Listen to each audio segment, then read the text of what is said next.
हम लोग पढ़ने वाले हैं साइंस 2 चैप्टर नंबर 1। क्या लिखा है चैप्टर का नाम? Heredity and evolution. चैप्टर का नाम है हेरिडिटी एंड इवोल्यूशन। इस टॉपिक में हम लोग ट्रांसक्रिप्शन, ट्रांसलोकेशन, ट्रांसलेशन, हेरिडिटी क्या होता है, ठीक है, सेंट्रल डोग्मा क्या होता है, थियरी ऑफ इवोल्यूशन, इवोल्यूशन क्या होता है, ये हम इस वीडियो में पढ़ने वाले हैं। ठीक है, तो ये वीडियो ज़्यादा बड़ा नहीं होगा, छोटा ही होगा। ठीक है, तो हेरिडिटी का मतलब क्या होता है? आपने पढ़ा है 9th में हेरिडिटी एंड वेरिएशन पढ़ा है। हेरिडिटी का मतलब सिमिलैरिटी पढ़ा है और वेरिएशन का मतलब क्या होता है? चेंजेस। तो हेरिडिटी का मतलब सिंपल सा यही होता है, जो पेरेंट्स का जो कैरेक्टर होता है ना, वो किस में पास होता है? ऑफस्प्रिंग में। किसमें पता है? ऑफस्प्रिंग में। तो उसी को क्या बोलते हैं? सेम टू सेम जो पास होता है, सिमिलैरिटी जो पास होता है पेरेंट से लेके बेबी में जो पास होता है कैरेक्टर, उसी को बोलते हैं हेरिडिटी, सिमिलैरिटी। समझा? वेरिएशन का मतलब होता है चेंजेस। क्या सब कुछ कैरेक्टर पास हो सकता है क्या? कुछ तो चीजें होंगी जो अलग होंगी। क्या हम लोग अपने पापा के जैसे सेम टू सेम दिखते? क्या same to same carbon copy? नहीं दिखते। तो कुछ तो वेरिएशन होते हैं ना, कुछ तो चेंजेस होंगे ना, तभी तो हम अलग देखेंगे। यस या नो? तो सिंपल सी बात है, हेरिडिटी का मतलब क्या होता है? सिमिलैरिटी, एंड वेरिएशन का मतलब क्या होता है? चेंजेस। इस चैप्टर में जो आज हम टॉपिक कवर करने वाले, पहला है हेरिडिटी, दूसरा है सेंट्रल डोग्मा क्या होता है, ठीक है, तीसरा ट्रांसक्रिप्शन, ट्रांसलेशन, ट्रांसलोकेशन क्या होता है, ठीक है, म्यूटेशन क्या होता है, थियरी ऑफ इवोल्यूशन क्या होता है, इवोल्यूशन क्या होता है। इस वीडियो में ये कवर करने वाले। इसके बाद हम लोग एविडेंस पढ़ेंगे। टोटल 6 टाइप के एविडेंस होते हैं। पहला होता है मार्फोलॉजी, दूसरा होता है एनाटॉमिकल, तीसरा होता है वेस्टिजियल, चौथा होता है पैलेंटोलॉजिकल एविडेंस, पांचवा होता है कनेक्टिंग लिंक और छठवा होता है एम्ब्रियोलॉजिकल एविडेंस। टोटल 6 एविडेंस पढ़ना है। 6 में से कोई 2 आना फिक्स है। 6 में से कोई 2 आ जाना फिक्स है। समझा कि नहीं समझा? तो टॉपिक पे चलते हैं। देखिए क्या लिखा है, हेरिडिटी एंड इवोल्यूशन। अब हेरिडिटी का डेफिनेशन क्या होता है वो देखने, यहाँ देखिए हेरिडिटी का डेफिनेशन क्या देके रखा है। Heredity is the transfer of biological character. Heredity क्या है? ट्रांसफर करता है। क्या ट्रांसफर करता है? Biological character from one generation to another through gene. किसके थ्रू पास करता है कैरेक्टर? जीन के थ्रू।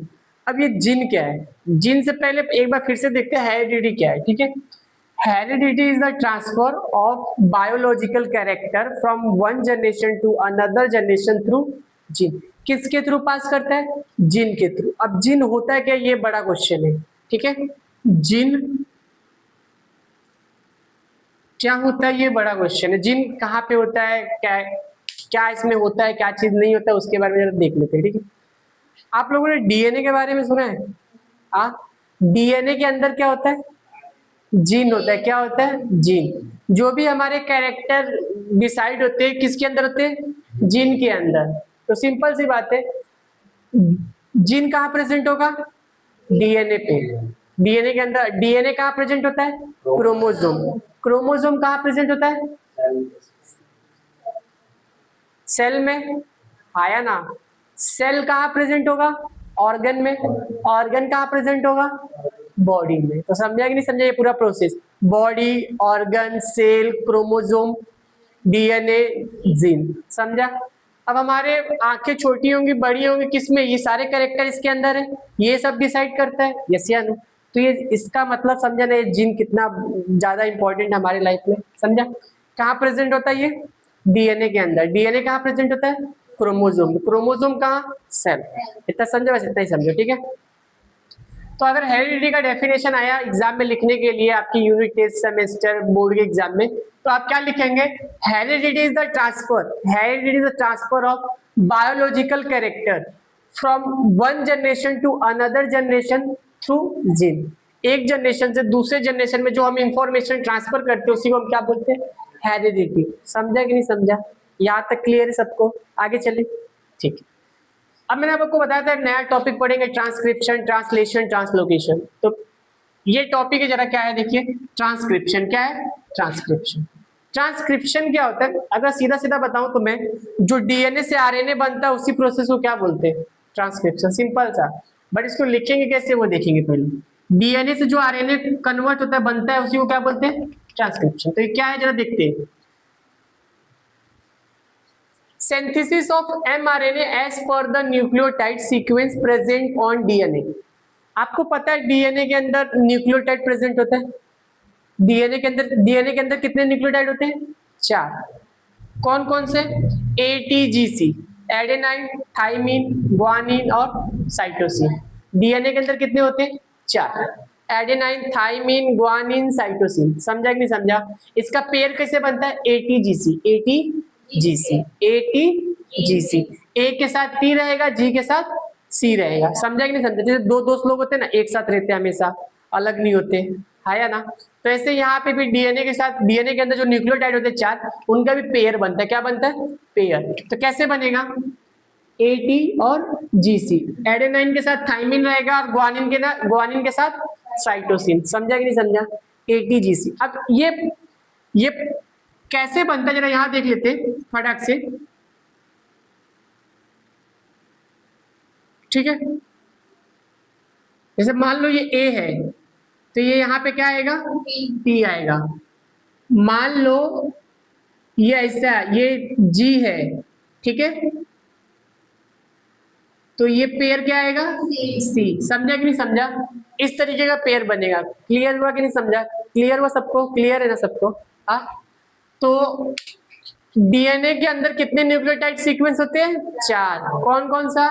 ATGC, A से एडेनाइन, T से थाइमिन, G से ग्वानिन, C से साइटोसिन। आपने 9th में पूरा बकायदे है आरएनए डीएनए के सबके बारे में दिया है, तो ठीक है, वहीं से अभी यहाँ पे आया है। ठीक है, तो ऐसा पेयर बनेगा। एक आध गलत पेयर बना तो आपके अंदर चेंजेस होने दिख जाएंगे। समझा?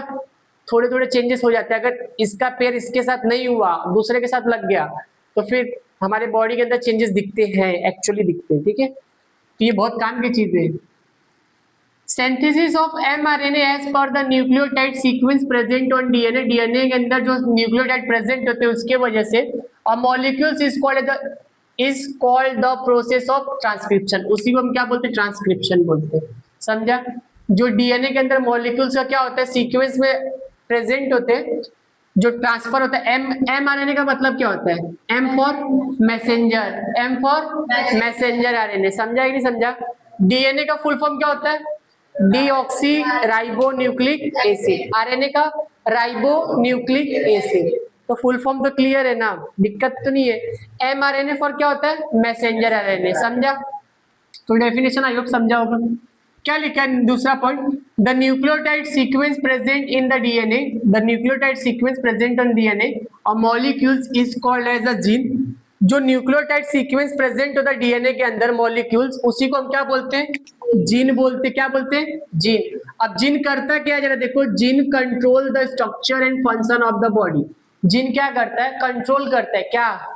स्ट्रक्चर। हमारे बॉडी का स्ट्रक्चर कैसा रहेगा? हमारे बॉडी का स्ट्रक्चर और क्या करता है? फंक्शन। क्या करता है? कंट्रोल करता है। हमारे बॉडी का स्ट्रक्चर एंड फंक्शन कौन कंट्रोल करता है? जीन। समझा कि नहीं समझा? यहाँ तक क्लियर है सबको? यस या नो? तो यहाँ देखिए तीसरा point, transcription are perform in nucleus. Transcription कहाँ पे परफॉर्म होता है? न्यूक्लियस के अंदर। समझा कि नहीं समझा? समझा सबको? क्लियर है? ठीक है। अब 4 न्यूक्लियोटाइड प्रेजेंट इन डीएनए। 4 जो न्यूक्लियोटाइड की बात यहाँ पे हो रही है, न्यूक्लियोटाइड न्यूक्लियोटाइड न्यूक्लियोटाइड, तो डीएनए के अंदर कितने न्यूक्लियोटाइड प्रेजेंट होते हैं? 4। उन चारों के नाम ATGC, adenine, thymine, guanine, cytosine. Clear हुआ कि नहीं हुआ? अब इसका पेयर कैसे बनता है जी? A के साथ T, G के साथ C। समझा कि नहीं समझा? कुछ इस तरीके का बनेगा। ठीक है, अब जो डीएनए से आरएनए बनता है, इसी पूरे प्रोसेस को हम क्या बोलते हैं? ट्रांसक्रिप्शन। समझा कि नहीं समझा? तो आप अभी हमने क्या पढ़ा? हेरिडिटी पढ़ा और ट्रांसक्रिप्शन पढ़ा। हेरिडिटी में किसी को डाउट और ट्रांसक्रिप्शन में किसी को डाउट नहीं ना? बोलो, नहीं है ना? समझा ना क्या है? ठीक, देखिए यहाँ देखिए, हम पढ़ने जा रहे हैं सेंट्रल डोग्मा। अभी हमने ट्रांसक्रिप्शन पढ़ा था। ठीक है, सेंट्रल डोग्मा क्या होता है वो देखते जरा। सेंट्रल डोग्मा क्या है? This protein are synthesize this protein are synthesized by DNA through the RNA. DNA से लेके आरएनए तक जो प्रोटीन का सिंथेसाइज होता है उसी को हम बोलते हैं सेंट्रल डोग्मा। क्या बोलते हैं? Central dogma. ये भी आ सकते हैं बोर्ड के एग्जाम में, कितने मार्क के लिए? 1 मार्क के लिए। समझा कि नहीं समझा? क्या है? This protein are synthesized by DNA through the RNA, this is called as a central dogma. जो प्रोटीन सिंथेसाइज होता है कहां से? डीएनए से लेके एमआरएनए तक के, उसी प्रोसेस को हम क्या बोलते हैं? सेंट्रल डोग्मा बोलते हैं। यहां तक क्लियर है सबको? आया ना? नेक्स्ट टॉपिक है ट्रिपलेट कोडॉन। क्या है? Triplet codon. ट्रिपलेट कोडॉन में क्या है? The codon for each amino acid consist of a 3 nucleotide. एक कोडॉन में कितने न्यूक्लियोटाइड होते हैं? 3 न्यूक्लियोटाइड होते हैं। This is called as a triplet codon. एक ट्रिपलेट कोडॉन में कितने न्यूक्लियोटाइड होते हैं? 3 न्यूक्लियोटाइड होते हैं। ठीक है, और यहाँ पे एक जगह लिखा भी है, जरा देखो, the code for each amino acid consist the 3 nucleotide, this is called a triplet codon. और फिर यहाँ नीचे लिखा है अ triplet codon for 20 amino acid. एक ट्रिपलेट कोडॉन में कितने अमाइनो एसिड होते हैं? 28। ठीक है, ये अमाइनो एसिड पाए जाते हैं। ठीक है, तो यहाँ पे बस आपको इतना देखना, ट्रिपलेट कोडॉन कितने होते हैं? एक, यहाँ पे एक ट्रिपलेट कोडॉन में कितने न्यूक्लियोटाइड होते हैं? 3 न्यूक्लियोटाइड होते हैं। कितने होते हैं? 3 क्या होते हैं? न्यूक्लियोटाइड। कहाँ पे होते हैं? एक ट्रिपलेट कोडॉन में। यहाँ तक समझा? तो क्या बोलोगे? The codon for each amino acid consist of the 3 nucleotide. हर एक अमाइनो एसिड में कितने न्यूक्लियोटाइड होते हैं? 3। और उसी प्रोसेस, उसी को हम क्या बोलते हैं? ट्रिपलेट कोडॉन बोलते हैं। यहाँ तक क्लियर है सबको? समझा कि नहीं समझा? ठीक है, देखो नेक्स्ट ट्रांसलेशन। क्या है? ट्रांसलेशन। ट्रांसलेशन क्या होता है उसको देखते हैं। As per the message, as per the message, M for messenger बोलते हैं। As per the message on mRNA amino acid are supply by the, as per the message on mRNA amino acid are supply by the tRNA। mRNA से कहाँ supply कर रहे हैं? tRNA तक कर रहे हैं। For this purpose tRNA has anticodon. क्यों? tRNA के पास क्या है? एंटीकोडॉन है। Having complementary sequence to the codon on mRNA। इसी प्रोसेस को हम क्या बोलते हैं? ट्रांसलेशन बोलते हैं। क्या बोलते हैं? ट्रांसलेशन। अगर अपने बुक में देखा जाए तो आपको ये दिख रहा होगा, दिख रहा है कि नहीं दिख रहा है? ये आपको दिख रहा है, ये वाला tRNA दिख रहा है? tRNA ये ऊपर वाला हिस्सा, हाँ, तो वही चीज बोला है। As per the message on mRNA amino acid are supply by the tRNA for this purpose tRNA has anticodon. tRNA के पास क्या है? एंटीकोडॉन। देखो ऊपर दिख रहा है आपको, है ना? tRNA has an anticodon having complementary sequence to the codon on mRNA, वो mRNA को देता है। This is called as a translation। इसी प्रोसेस को हम क्या बोलते हैं? ट्रांसलेशन बोलते हैं। तो यहाँ तक क्लियर हुआ? ठीक है, हमने क्या कवर किया? सेंट्रल डोग्मा क्या होता है? सेंट्रल डोग्मा होता है जो डीएनए से कहाँ तक है? डीएनए से आरएनए तक जो सिंथेसाइज होता है, उसी पूरी प्रोसेस को हम क्या बोलते हैं? सेंट्रल डोग्मा बोलते हैं। ठीक है, next the triplet codon, the codon for each amino acid consists the 3 nucleotide, it is called as a triplet codon। Translation क्या होता है? As per the message of mRNA amino acid are supply by the tRNA as for this purpose tRNA has an anticodon having complementary sequence to the codon on mRNA, this is called as a translation. समझा? और अब इतना तो हमने पढ़ लिया। अब इसी के बीच में एक और टॉपिक है, क्या है? म्यूटेशन। म्यूटेशन क्या होता है? क्या देखते हैं?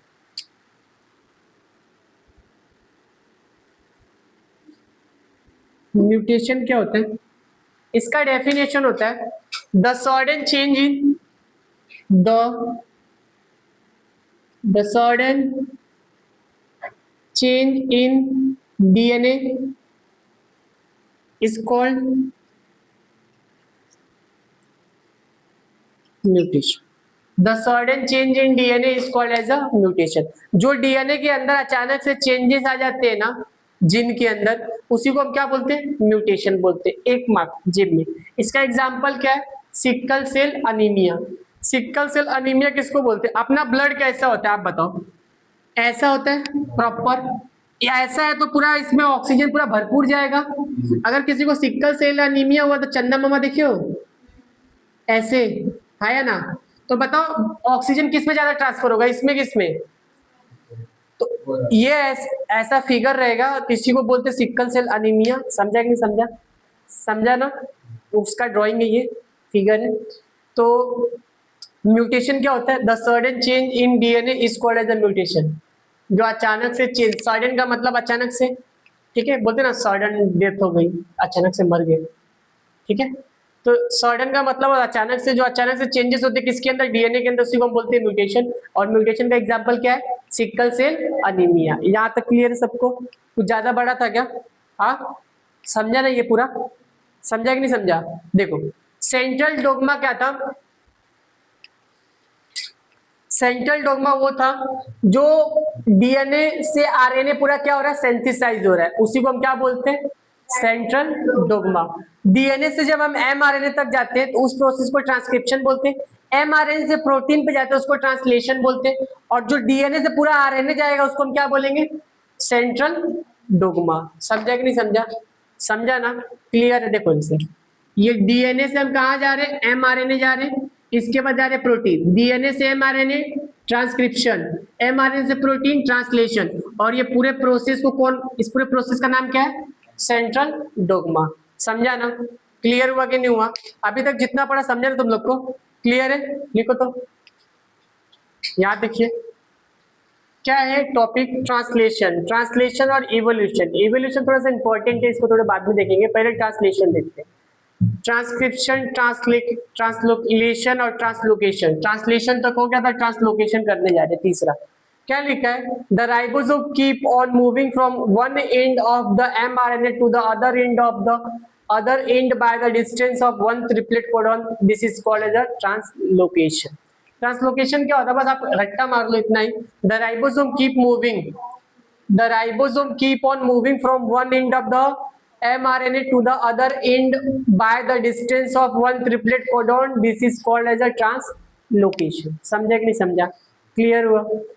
ट्रांसलोकेशन क्या होता है? द राइबोसोम, एक राइबोसोम होता है उसमें। The ribosome keep on moving from one end of the mRNA to the other end distance, other end by the distance of one triplet codon. This is called as a translocation. समझा? तो translocation का ये है, ठीक है। अब evolution क्या होता है?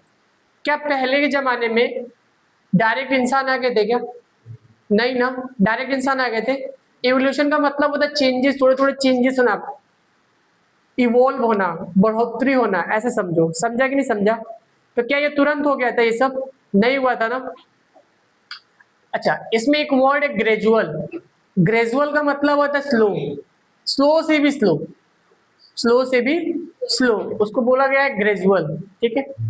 जहां पे भी आपको ग्रेजुअल, क्या देखो हमारे अंदर जो चेंजेस होते हैं क्या फास्ट होते हैं क्या? क्या हम पैदा होते ही तुरंत दौड़ने चलने लगते हैं क्या?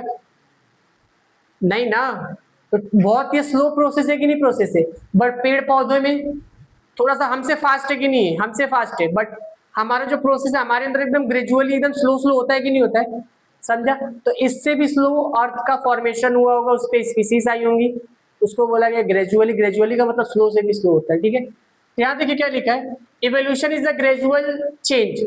एवोल्यूशन क्या है? ग्रेजुअल चेंज है, मतलब स्लो चेंज है, occurring in a living organism. कहाँ पे? लिविंग ऑर्गेनिज्म के अंदर। लिविंग ऑर्गेनिज्म के अंदर इवोल्यूशन क्या है? एक ग्रेजुअल चेंज है, मतलब स्लो चेंज है। कहाँ पे? Living organism. देखो क्या लिखा है? Evolution is gradual change occurring in living organism. Living organism के अंदर ये बहुत स्लो चेंज है, ओवर अ लॉन्ग ड्यूरेशन, बहुत समय से। समझा कि नहीं समझा? पहला पॉइंट समझा ना, ठीक है। यहाँ देखिए, this is a very slow going process through which the development of the organism is achieved. ये बहुत स्लो प्रोसेस है और इससे हमें क्या मिलता है? डेवलपमेंट मिलती है और हमें अचीवमेंट मिलती ही मिलती है, ठीक है। बहुत स्लो स्लो चलता है बट आउटकम आता है, ठीक है। तीसरा पॉइंट क्या है? Formation of a new species due to the change in specific character. नया स्पीसीज कैसे मिलता है? जब उसके स्पेसिफिक कैरेक्टर में क्या होते हैं? चेंजेस होते हैं। समझा? Of a several generation of a living of, ये नहीं है, of a living organism as a response to a natural selection is called as a evolution. अगर किसी भी इवोल्यूशन का क्या है, नेचुरल सिलेक्शन एक इंपॉर्टेंट रोल होता है, ठीक है, तभी किसी चीज का इवोल्यूशन होता है। इतना समझता है ना, ठीक है। फिर से देखो ये point, formation of a new species, जब फॉर्मेशन होता है न्यू स्पीसीज का due to change in specific character, जब उसके स्पेसिफिक कैरेक्टर में चेंज होता है तो अब क्या बनता है, नया स्पीसीज बनता है of a several generation of a living organism, several generation of living organism as response, किसके रिस्पॉन्स पे, to a natural selection. Natural selection एक थियरी है डार्विन की, पढ़ेंगे इसके बाद ही शायद, इज कॉल्ड इवोल्यूशन, उसी को क्या बोलते हैं, इवोल्यूशन बोलते हैं। समझा कि नहीं समझा, इतना तक समझा ना, तो 3 पॉइंट भी लिख दोगे तो आपको पॉइंट मिल जाएंगे, एक आध पॉइंट बुक में से टेक्निक से देख लेंगे अपन। समझा। अभी हमने क्या पढ़ा, ट्रांसलेशन पढ़ा और इवोल्यूशन पढ़ा। इवोल्यूशन में कैसा चेंज होते हैं, ग्रेजुअल चेंज होता है और ये बहुत स्लो होता है, अभी हमें इसमें डेवलपमेंट होता है, हमें अचीवमेंट मिलती है। यहाँ पे क्या होता है, फॉर्मेशन, यहाँ पे स्पीसीज, नई स्पीसीज बनती है। कब बनता है, जब उसके स्पेसिफिक कैरेक्टर में क्या होते हैं, चेंजेस होते हैं, तो क्या बनता है, नया स्पीसीज बनते हैं और उसको several generation of the living organism to response, किसका रिस्पॉन्स, कौन रिस्पॉन्स करता है, नेचुरल सिलेक्शन, उसी को हम क्या बोलते हैं, इवोल्यूशन बोलते हैं। समझा, समझा ना, बोलो, ठीक है, लिखिए।